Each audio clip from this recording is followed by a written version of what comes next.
Assalamualaikum warahmatullahi wabarakatuh. Innal hamdalillah nahmaduhu wa nasta'inuhu wa nastaghfiruh wa na'udzu billahi min shururi anfusina wa min sayyiati a'malina. May yahdihillahu fala mudhillalah wa may yudlilhu fala hadiyalah. Asyhadu an la ilaha illallah wahdahu la syarikalah wa asyhadu anna sayyidana wa nabiyyana Muhammadan abduhu wa rasuluh la nabiyya ba'dah. Allahumma salli wa sallim wa barik ala sayyidina Muhammad wa ala alihi wa sahbihi wa man tabi'ahum ila yaumil qiyamah. Amma ba'd. Pemirsa channel YouTube Pejan Unabire yang berbahagia serta Nahdliyin dimanapun berada, puji syukur kita panjatkan kehadirat Allah Subhanahu wa ta'ala. Allah selalu menganugerahkan kita semuanya umur yang panjang. Allah Subhanahu wa ta'ala memberikan kita semua kesempatan. Oleh karenanya, marilah kita gunakan umur dan kesempatan yang Allah berikan kepada kita untuk selalu meningkatkan keimanan dan ketakwaan kita kepada Allah Subhanahu wa ta'ala. Karena hanya dengan berbekal takwalah kita semuanya akan mendapat kebahagiaan baik di dunia maupun di akhirat. Yang kedua kalinya, salawat berikut salam marilah senantiasa kita limpah dan curahkan kepada baginda Rasulullah Muhammad sallallahu alaihi wasallam. Mudah-mudahan kita semuanya tergolong sebagai umatnya, diakui sebagai umatnya, dan besok di yaumil qiyamah kita akan berhak mendapatkan syafaatnya. Amin amin ya rabbal alamin. Pemirsa channel YouTube Pejan Unabire yang saya hormati, pada kesempatan kali ini saya akan menceritakan sebuah kisah dari sahabat Nabi Muhammad sallallahu alaihi wasallam yang disarikan dari kitab Al-Kabair karya Syekh Syamsuddin Abu Abdillah Az-Zahabi.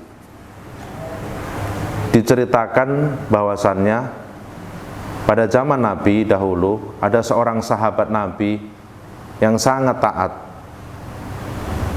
Beliau selalu ikut jamaah dengan Nabi, selalu berada di belakang Nabi ketika jamaah. Namanya adalah Alqamah. Alqamah selain selalu taat mengikuti apa yang Rasul ajarkan, Rasul anjurkan, beliau juga adalah seorang sahabat yang gemar bersedekah. Alqamah juga adalah seorang sahabat yang selalu patuh kepada apapun yang menjadi perintah Allah maupun Rasulnya. Singkat cerita, suatu hari Alqamah dalam keadaan kondisi sakit yang sangat parah hingga mendekati sakaratul maut. Oleh karenanya, istri daripada sahabat Alqamah mengirim utusan untuk menghadap kepada baginda Rasulullah Muhammad SAW. Sesampainya di hadapan baginda Rasul, utusan tadi menyampaikan, "Wahai baginda Rasul, sahabatmu Alqamah sedang sakit dan dia tidak bisa mengucapkan kalimat la ilaha illallah."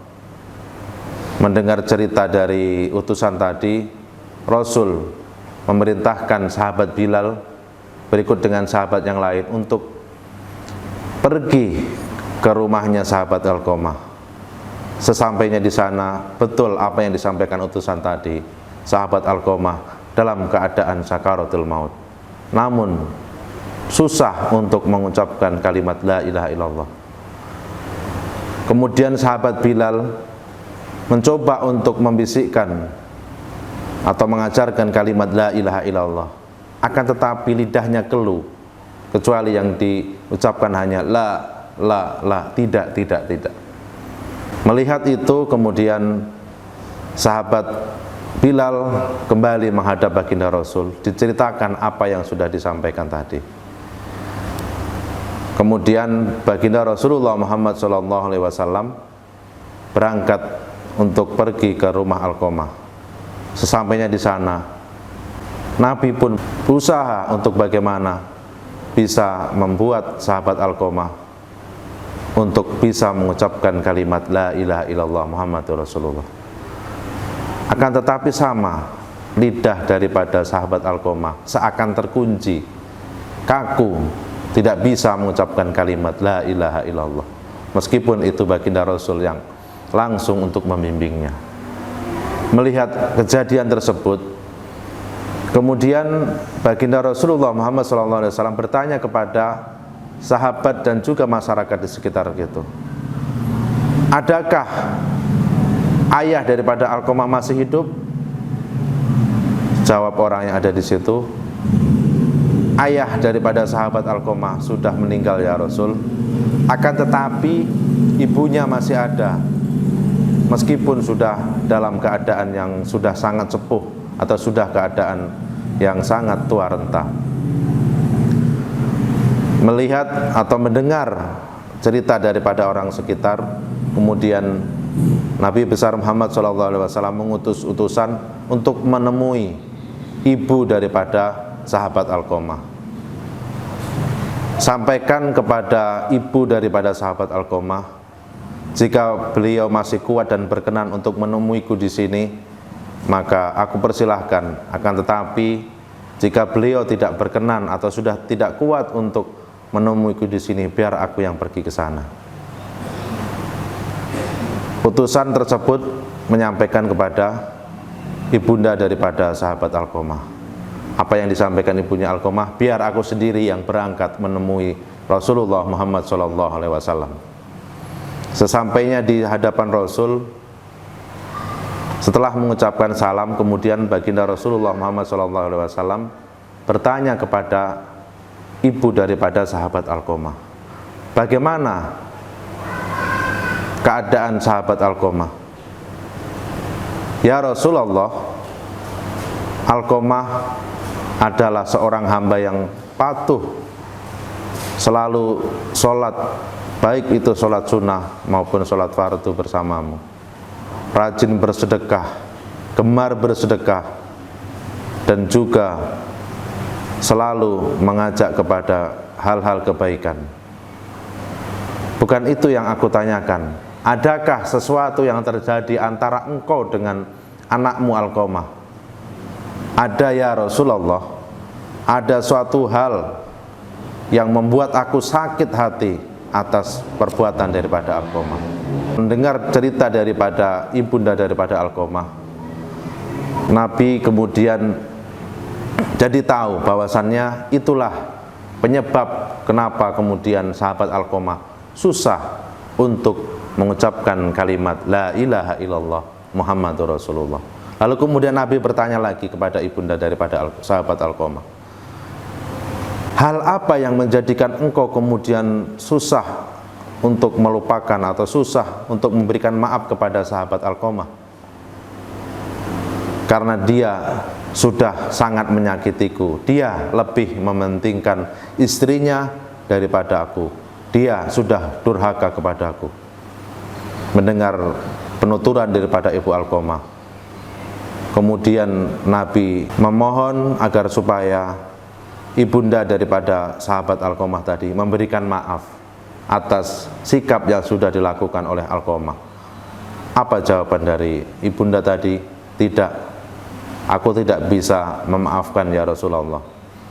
Melihat daripada penyampaian daripada ibunda daripada sahabat Alqamah, kemudian Rasul memerintahkan kepada para sahabat untuk mengumpulkan kayu bakar. Melihat hal itu, ibunda Alqamah terheran-heran dan kaget. Ya Rasulullah, ada apa gerangan engkau mengumpulkan kayu bakar? Rasulullah kemudian menyampaikan, aku memerintahkan untuk mengumpulkan kayu bakar adalah untuk membakar sahabat Alqamah. Kenapa? Karena jika engkau tidak mau memberikan maaf kepadanya adalah, maka sahabat Alqamah susah untuk mengucapkan kalimat la ilaha illallah. Oleh karenanya, aku memerintahkan para sahabat untuk mengumpulkan kayu bakar agar supaya sahabat Alqamah di dunia ini bisa terbebas daripada siksanya.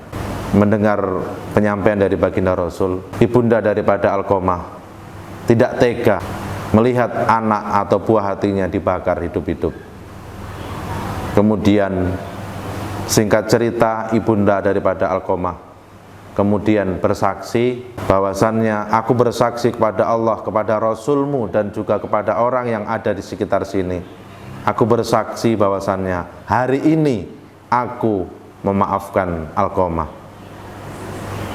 Pada saat itu juga atas izin daripada Allah Subhanahu wa taala, sahabat Alqamah kemudian bisa mengucapkan kalimat la ilaha illallah Muhammadur Rasulullah dan pergi menghadap ke hadirat Allah Subhanahu wa taala dengan tenang.